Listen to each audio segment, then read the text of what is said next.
persistence is more powerful than passion because passion fades away once you start facing these setbacks and these high levels of adversity. And the other ones like resilience and whatnot, those tend to carry you a little further.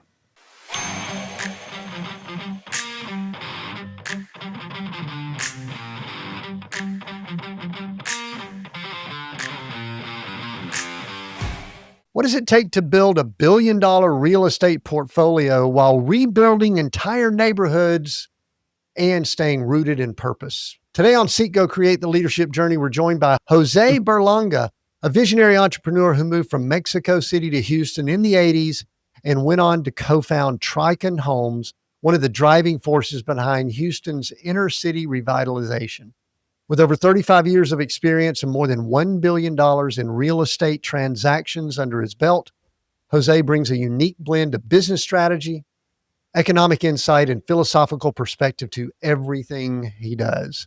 In this conversation, we unpack his journey from immigrant student to industry leader, explore what it really takes to lead with discipline and integrity, and learn why passion and mentorship might be the greatest assets of all. Jose, welcome to Seek, Go, Create. Great to be here. Thank you so much for having me. Yeah, I'm glad you're here too. You said it's been an interesting day, man. Can you share anything, or is it just something we need to just kind of keep going? In this industry, most days are interesting. Some overwhelming. It proves that business never ceases to amaze you in every way possible. The surprises, the fluctuations, the changes, the uncertainty that this life represents just never stops. Right now, it's a very difficult environment. After all these years, things change in a moment's notice, and you just have to be ready to react. So, there are a lot of people, especially we talk about some of the ups and downs of your career, which are phenomenal, by the way. You've got such a great story. We're going to have fun with it. But there are a lot of people when they listen in on things like this, Jose, and they have this thought that things are easy. And many times, in a few minutes, in 30, 60 minutes, we kind of say things, and even the hard things, we sort of just keep going and get to the good stuff. But business isn't easy, is it? to say the least. I'm yet to try to figure out how to make it easier. Even with the amount of experience that you acquire over the years, things never get easy because the business world is a moving target.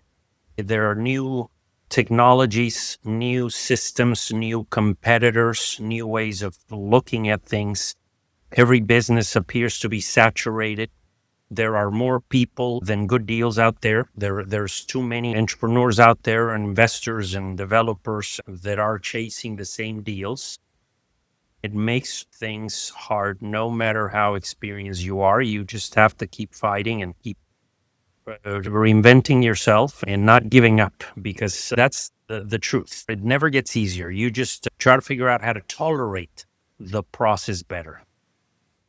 Just keep moving along. And there are good days and then there are bad days. I've got a company that I'm running right now, and in the morning we've got a meeting with a lawyer. We're attempting to be proactive with new products that we're releasing, but we're seeing some things that could be kind of interesting with it. So we're kind of just, lawyers make business fun too, don't they? Yes, they absolutely do. They tend to really sometimes complicate a little bit because that is their job, to make sure that things are done right, not necessarily the most practical. And as entrepreneurs, you want quick solutions. You want to move forward. You don't want to find problems that are not there. But yeah, when you bring in attorneys, they're there to find problems before they show up. And it tends to sometimes slow things down a little bit. Yeah. Well, Jose, there's so many things that are fascinating to me, and I believe the person listening, about your background and your story, and just so many things. And also, I did read, I appreciate the copy of the book that you've got out now, Dirt Rich. Love the name of that. Explore the world of land, investing, and development. We'll talk more about that in just a little while, but As I was just doing research on you, listening to some podcasts you've been on and things, I love studying success. And I actually love the fact that we started out with you saying, you know what, it's been a tough day. I actually enjoy that because we actually embrace the journey here on Seek Go Create. We don't back away. I mean, part of my story is 2008 and all the things that happened after that. And we were in real estate business during that time too. We made the thing that I kept wondering about when I was just kind of reading up on you, reading through the book and all that is the question I wanted to ask you is what do you think your superpower is? If you were to boil down the thing that separates you out from most people, and a lot of us have similar things, but what do you think that is? It may sound somewhat of a cliche, but I find it to be true. And I find it to be one of my very few talents, which is persistence. I don't know how to give up. I refuse to walk away from problems. They give me anxiety, setbacks. Some people run away from them. They get discouraged by them. I just want to get rid of them. Problems wake me up in the middle of the night. Solutions wake me up in the middle of the night. I have a very busy brain, always wanting to move forward, always wanting to do something new, never settling. I don't care. I've been up, I've been down, I've had a lot, I've had little, and my brain never stops, never slows down. It's always looking for solutions, but also somehow always getting in trouble because that is just the nature of business. I feel like while I was catching my breath, I may not have given you a little bit of taste of just one day in the world of business. Believe it or not, so interesting that after writing a whole book about land development, land speculating, land investing, building thousands of homes, delivering them, dealing with every aspect of this industry from vendors and the accounting and the numbers and the sales and the warranty and the land aspects, the legalities, dealing with every area imaginable, the designs, the flaws, the routines, the stress. I'm still learning. It never stops. The lessons will never stop. Thankfully, you have more resources, you have more experience, you have a bigger organization to deal with some of these setbacks, but you have to go in ready to know that this is not going to be easy, that is going to require a lot of effort, a lot of patience, a lot of tenacity, in willingness to put up with everything, not just rejection in the simple terms, but resistance from the universe. Everybody's chasing the same dollars, and it's a matter of who wants it more and who's willing to put up with more pain. Like you said, there's legalities today just alone. I'm not going to get into details, but we're dealing with interest rates. We're dealing with uncertainty. We are dealing with surprises on properties. The regulation changes very quickly where you have to be on your toes, ready to pivot, ready to change the plans of whatever it is you assume you were going to do in any given development, and be ready to change your numbers, adapt your plans, pivot, and make very quick decisions sometimes. So, again, without getting into the details of a day like today, you just have to understand that if you're not willing to put up with a little bit of pressure, the entrepreneurship is perhaps not for you. So one thing when I hear the word persistence that I've had to try to learn, but I don't know that I've gotten it yet either. I'm in my 60s and just like you, I'm still learning, still figuring out the things that I need to keep doing and sometimes I need to back off. I recognize looking back now on some situations that I possibly should have backed away from some transactions and deals. I possibly needed to say, there's a word that I hate. It's called quit. And I bet you do also. Yeah. But I do think that some of us might need to live another day. I don't even know if that's the right term. How do you balance? I mean, because listen, you have a lot of transactions, you have a lot of deals, you have a lot of things come in front of you. You probably start a lot. There's probably a lot of them that you get to a place where you know what, this doesn't make sense anymore. How does someone who's driven by persistence quit and move on to something else and live another day? Experience, perhaps. When you get punched in the face and all over and have enough bad deals, you begin to take a little time to make big decisions about what deal to select. This is a paradox and it's a funny thing, but not getting into any deal is just as bad as selecting the wrong one. And we've been in both of those scenarios. The nature of an entrepreneur is that we want to do more, we want to move forward, and there's always that famous fear of missing out, the famous FOMO that most people in business will have when there are new opportunities. So you have, over time, you start just being able to stomach the bad ones and try to improve your batting average. Identify good deals, whether you're buying something to flip it, to remodel it, to build it from the ground up, or to develop it. We do all the gamut. We go through all those different phases and stages, from entitling properties all the way to the finished product.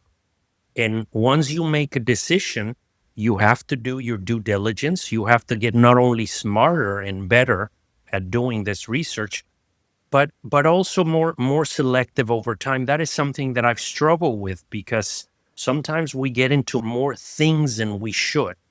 Out of when times are good, you don't want to miss out.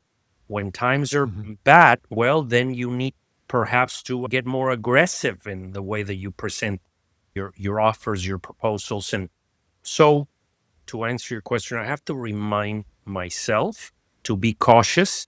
I don't necessarily walk away or quit altogether. It is smarter to walk away from certain deals. That is the smartest thing. When you're ahead, you start regulating how many transactions you get into. When you start, you have nothing to lose. We are able to be a little more aggressive and a little more speculative, because we just got to figure out how to make something out of our career. But once you start doing better, you need to start measuring how much risk you're taking on. And I do tend to take more at times than what I'm able to. Right now, they say that diversifying is a good thing. But for example, having been in some office space, I wish I hadn't gotten so much into some of these retail investments that are not doing so well. I would be doing better. They've been reappraised, because once you lose some tenants, once you have to go in and have some vacancies in certain areas, all of this interest increases caught everybody off guard. And we're trying to work through those. So even after all these years, we are still finding some new weak areas that now we have to go back and fix. So yeah, part of the selection process, and it's a numbers game. You're going to have a bad deal here and there.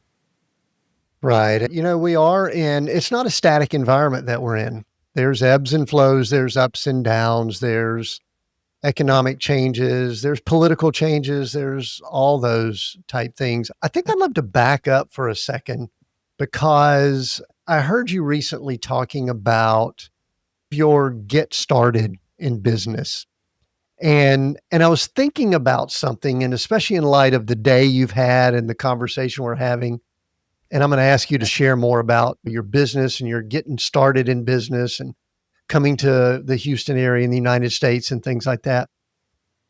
But to me, there was an excitement about the early days when I heard you talking about it. I don't know if that's still the case.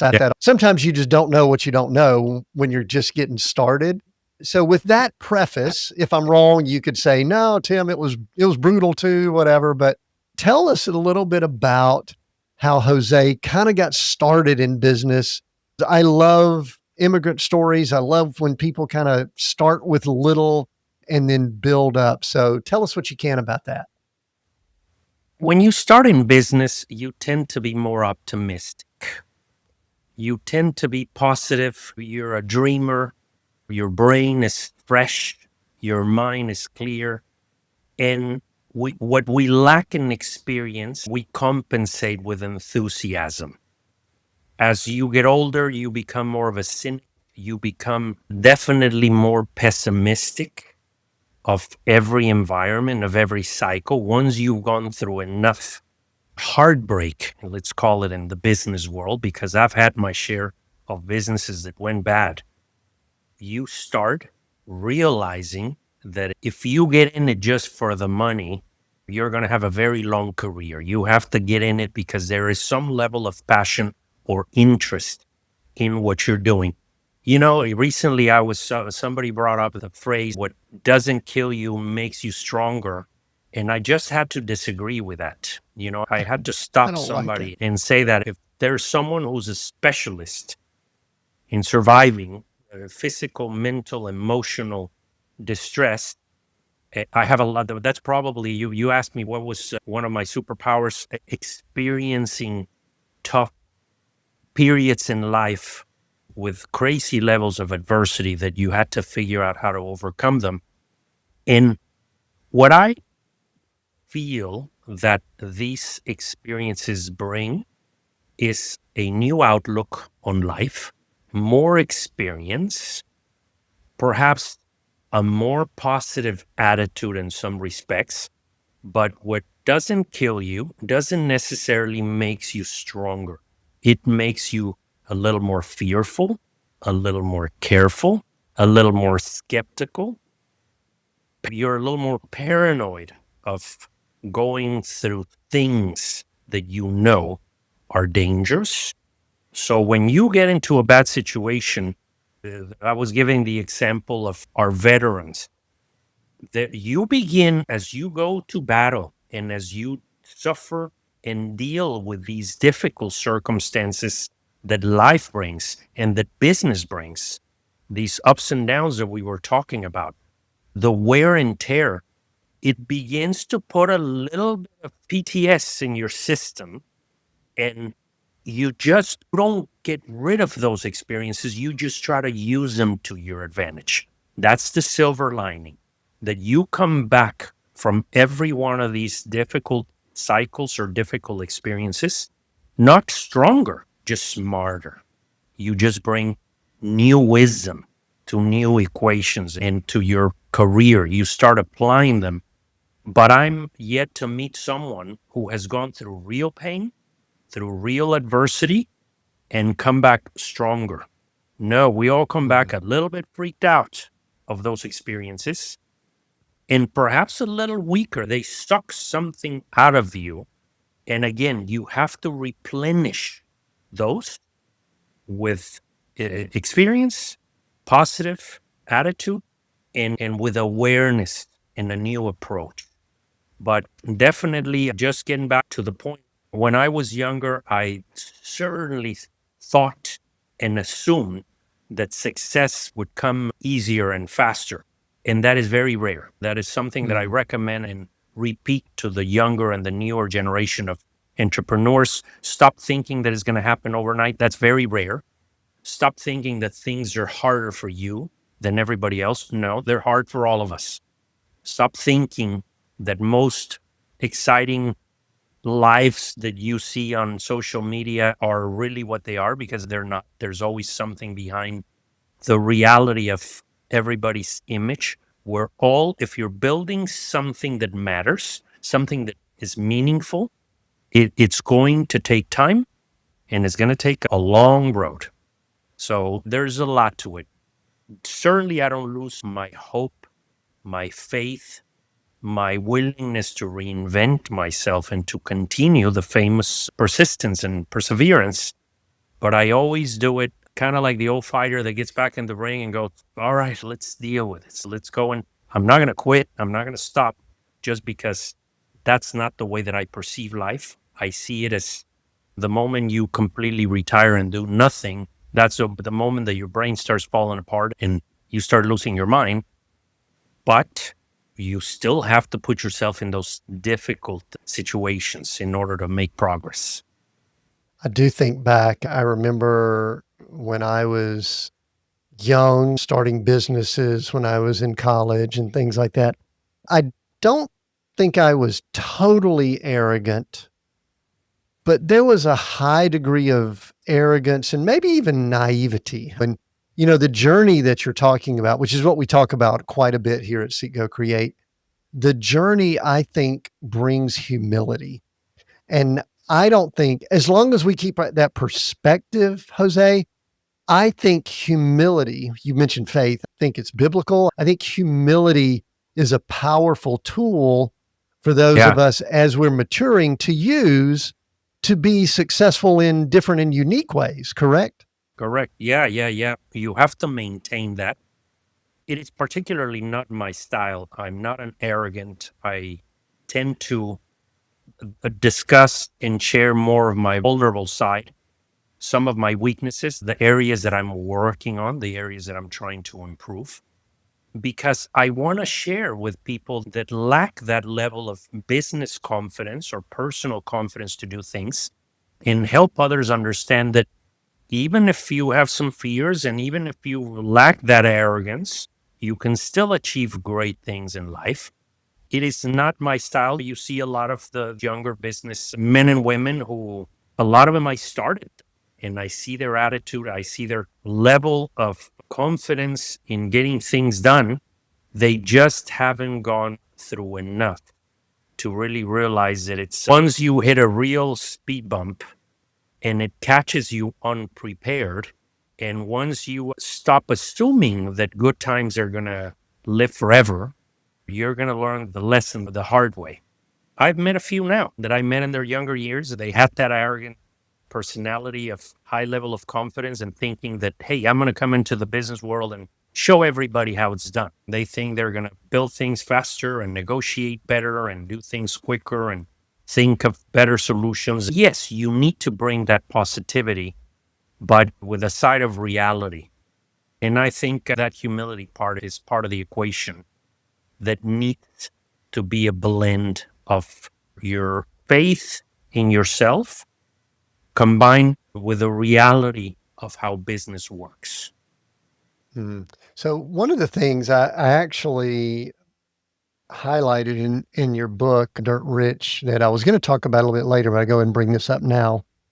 There's a section, I'm on page 94 in the printed book. I don't know what it would be on digital or anything. It's the power of simple luck. And it's something that I've thought about often. And it relates to the topic that you're bringing up now.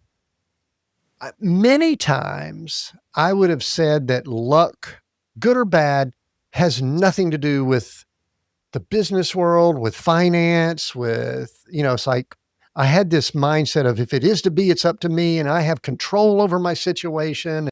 Yeah. Now, I don't believe we're totally bouncing around without any degree of control, but to talk a little bit about someone with the experience you've got, the day you've had, where does luck and control come into the equation?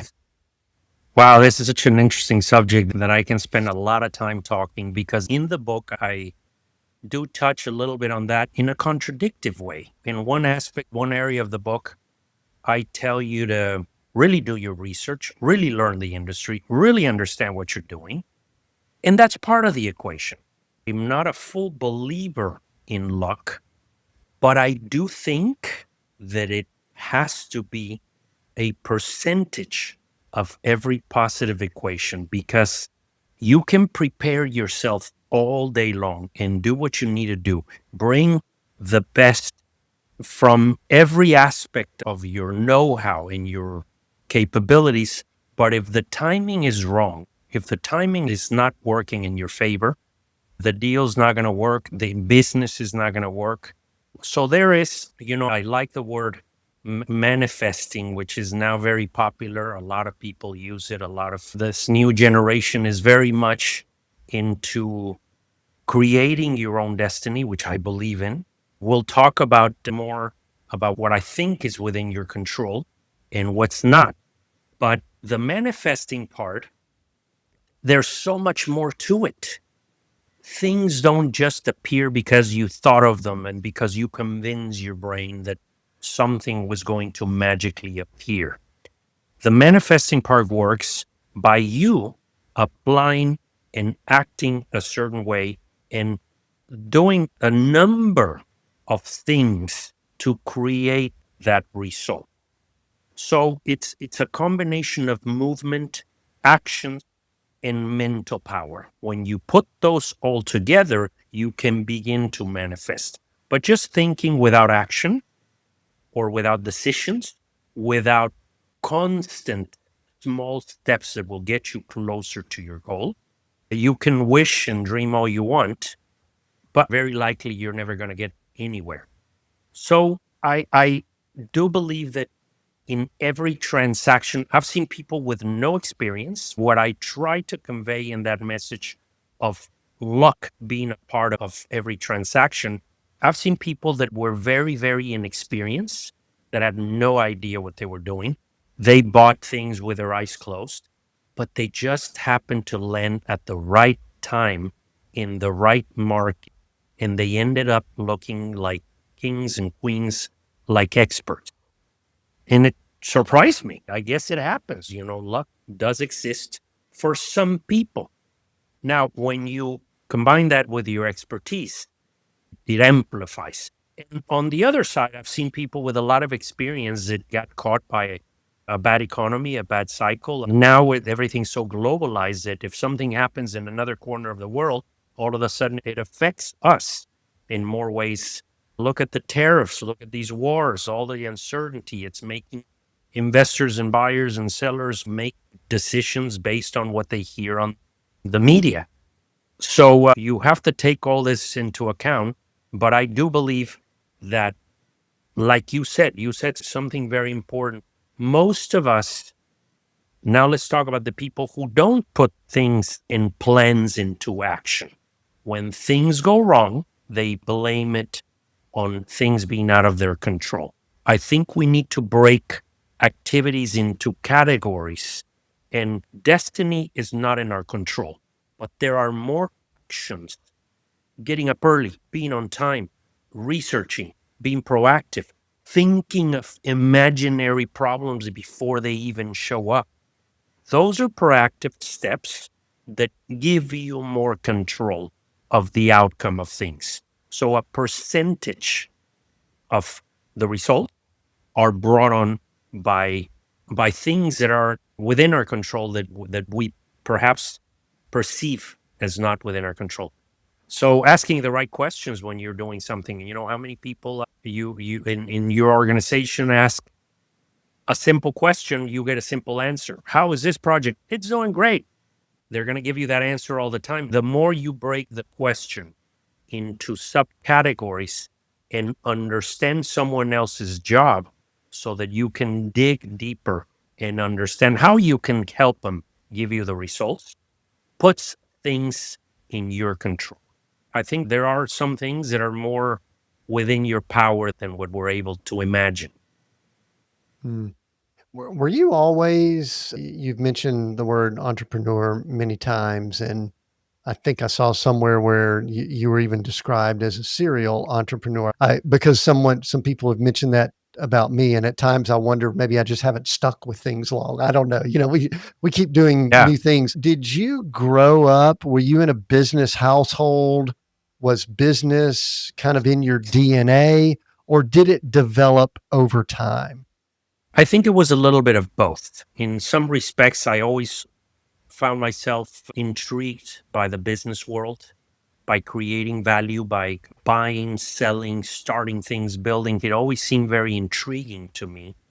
I developed it over time.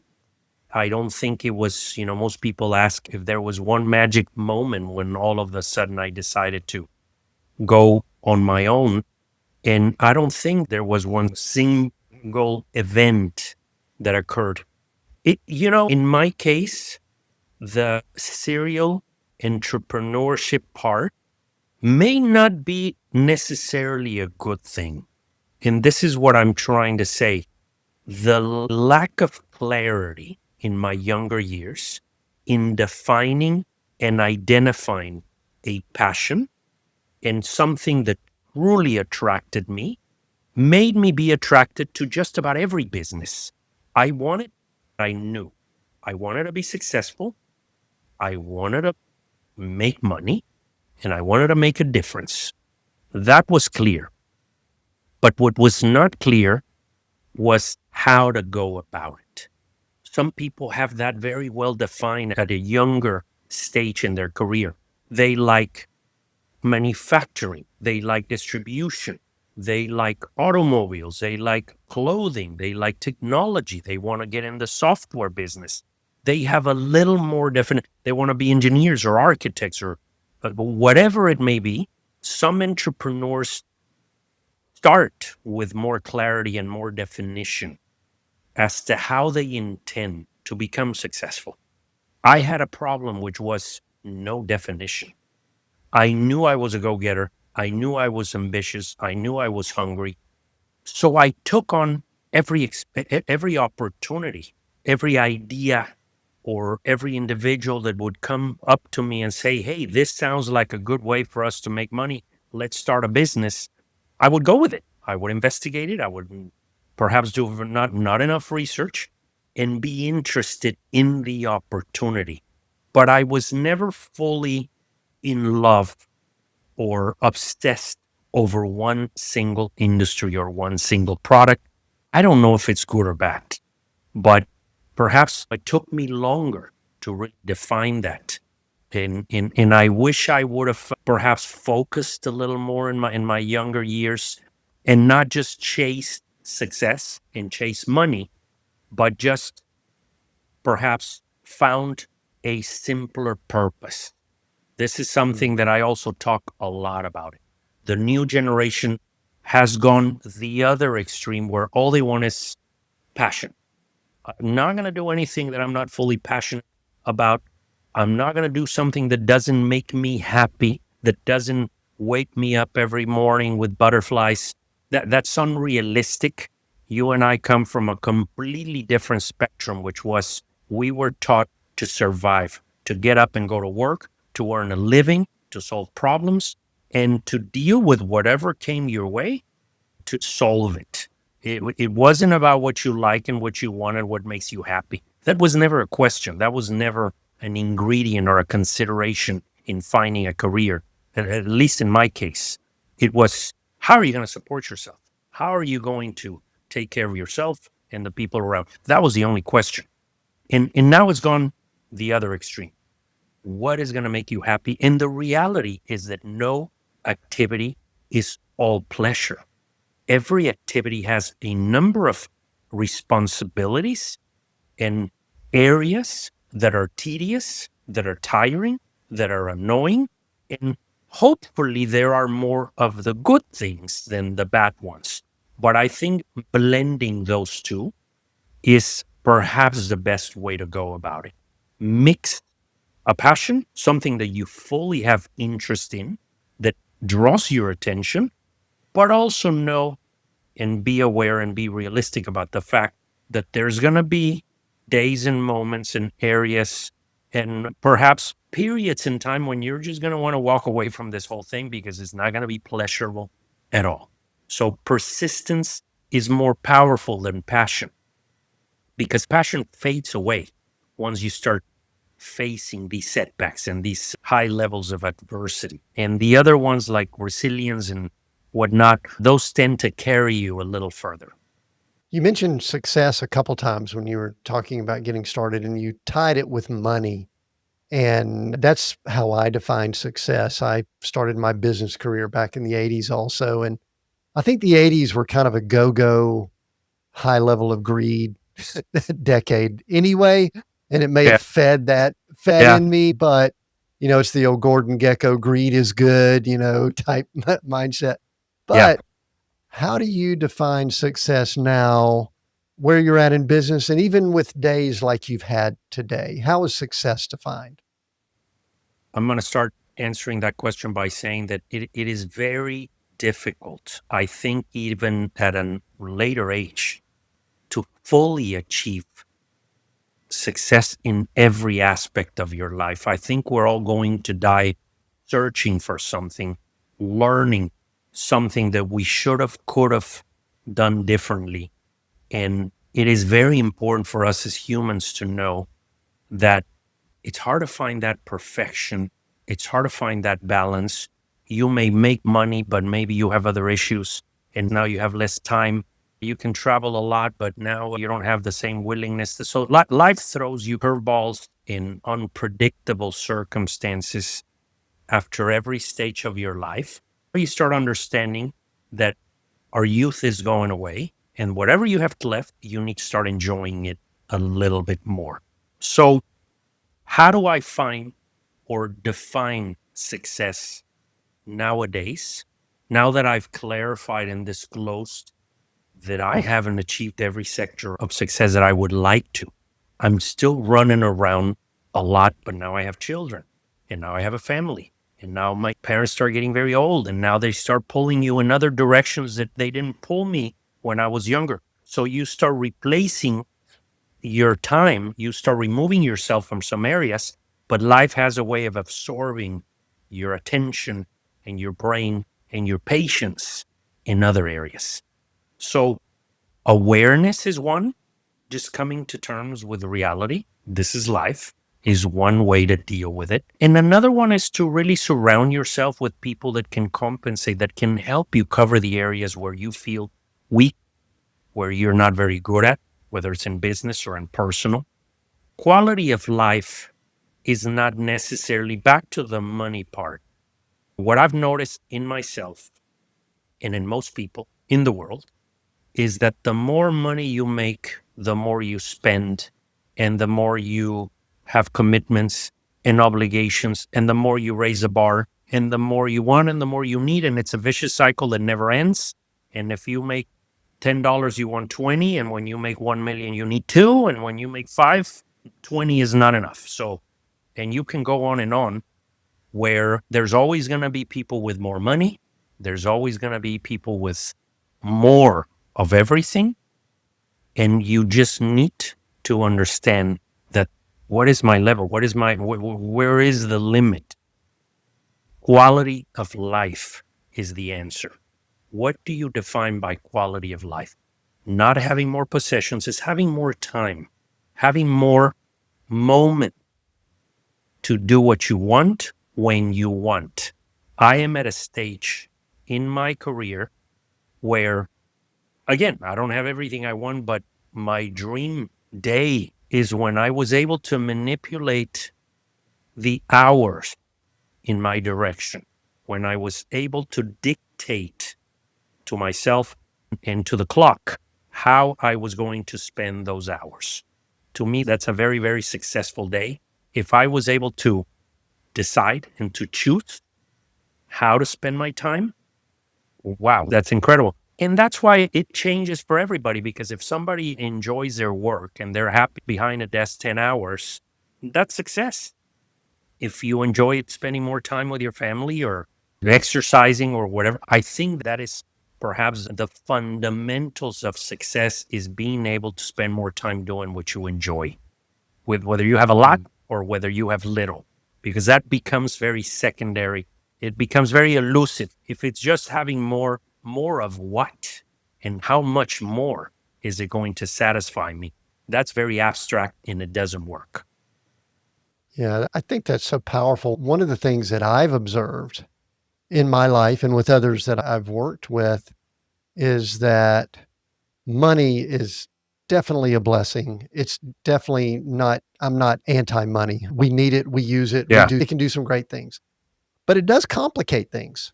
You know, it can create some complications. I'm guessing, and I interact with a decent size organization where there's money that's moving around. And like we said earlier, lawyers get involved and other things happen, and it's more complicated. At some point along the way, I might ask you to tell just a little bit of this story. In the 90s, you were part of a big I guess, a rejuvenation of the inner city in the Houston area, homes, single family homes and real estate. But now you're talking more about land investment. We've got about 10 minutes or so here. Talk about the journey you've been on specifically in the real estate space, because it seems as if you've touched a lot of different things just within real estate. And now, and I'm not saying you've given up on other things, but now you're talking about dirt. And I love the picture of you here in front of the shovels with the dirt. Yeah, Anyway, that was a fun I picture. like, yeah, I like your boots and all there with your suit on here, man. That's pretty good. So what's up with that? Yeah. Well, I mean, I've covered many areas within real estate. I've been in commercial, multifamily, flipping properties, remodeling. The bulk of my career, although I've used the word entrepreneur, I am known as Jose the builder, the developer. But what most people don't know is I don't consider myself that. I consider myself a businessman, just a guy who likes to do deals and build things and start businesses. It's invested so many years of my life doing this that I just needed to unload some of this information for cathartic purposes and just to clear my thoughts and perhaps validate all these years of work and effort and hopefully help others to understand a little bit of the business. But the although I've been in all the different areas from commercial and this and that and even industrial and building home was the bulk of my work. Building homes in the inner city, which, and here's the point of the land speculating. Our business model began when the inner city was completely forgotten. Most big cities in the 70s, 80s, and up until the 90s, they were abandoned. Everybody moved to the suburbs. That's what happened after the existence, the creation of highways. It became for bigger developers, for public companies, it became easier to buy a few thousand acres than to go and build in tight spaces. So we came in without knowing when we started this company to start building in areas that now were transitional. Now were dilapidated, warehouses, crack houses, tear downs in these transitional neighborhoods. We were part of that change. We began to make them popular because of the proximity. Traffic was starting to get horrible. It was becoming hip to be back in the inner city. So we started investing and speculating. This is where this book, most of the deals that I did were in speculative areas. We had to constantly find the new neighborhood, the new area. So we dealt with so many new subdivisions, regulation, dozens of homeowners associations, many different ways and restrictions for us to develop land and entitle it, that I began to focus a big portion of my time to finding sites, entitling sites, understanding the process of approving from A to Z, just to get, most people don't understand that when you build something, the building is the easy part. That's the fun part. Getting to the point where you can actually go vertical, as they say, once you can start building something, it's nightmare in many cases. Just getting to that, understanding the purpose of land, how to maximize its use, how to understand from the shape, the location, the surrounding areas, the value, identifying the value. I spent so many years doing that, that this is how this book came about. Although I was building homes, I was really in the speculating game of finding properties that were suitable for this purpose or for any other purpose. So, and then I gave it a twist, since I don't consider myself a highly technical. I'm by no means a writer. I'm simply a storyteller that enjoys talking about the subject. I got a little bit more spiritual, a little deeper in trying to tell the story by expressing how some of these cities came to be what they are. The logic behind the why are strip centers here, the zoning, why is this a neighborhood more residential, the balance, parks and recreation, and why are things where they are, and how does our society operate the way that it does. Some areas are better planned than others. Some grow faster than others. My brain is very busy. I'm thinking about 70 different things simultaneously. I do that in the book. I talk about the many different aspects that this industry represents and try to do it in a fun way. But I'm essentially thinking out loud as to how all of this became what it is. Hmm. Yeah, and I enjoyed it. It was actually a good read. Because I have a background in real estate also, I've got some scars through 2008. I joke with people. I bought a group of condos down on the water in Florida, and I'm absolutely convinced that I bought them at the absolute peak of the market. Yeah. Yeah. And we knew what we were doing, and we still bought all of this land at the peak of the market because, and sorry to interrupt you, but you trigger something. I don't care who you are. Nobody knows when the market is going to stop, and nobody knows for how long or how bad it's going to get. Period. So then this is sort of a trick question that I'm going to ask you. With all of your wisdom, all of your experience, all the things you've done over the years, the great day that you've had today, in the last couple of minutes that we have here, we're recording this. I'll put a timestamp on it in late 2025. Where do you see things going in the near future? And I'm one that hates to do crystal balling and things like that. But I know that as a business person, you have to think a few steps ahead. You said you've got 72 things going on in your head. I can almost guarantee you that about 70 of them are things that are in the future. Not tell me what you can share. Give us a little bit of a vision of where you see things going in the not too distant future. Yeah, no. That I agree with you. That sometimes you torture yourself thinking too much, and so I have to stop myself and just tell myself, just do what you need to do today, one day at Be a time. calm. Yeah. Stop planning, stop thinking, because the more planning you do, the less it works. The market is very uncertain. I have to admit that even in the worst of times in 2008 and the financial crisis and the housing bubble, we kind of knew what was going on. Here, we really don't. One, because some economic ingredients are doing very well, some others are doing bad. There's uncertainty, there's constant adjustments and changes, new players. Social media has changed everything. We're inundated with new players. That's creating a whole new gamut of problems. There's no barrier of entry anymore into this business. Anybody with a little bit of cash and with a little bit of convincing, they can start a development. There are too many people building and developing and speculating that they have no business doing this. They should do it in a much more educated environment and take more time to really understand what they're doing.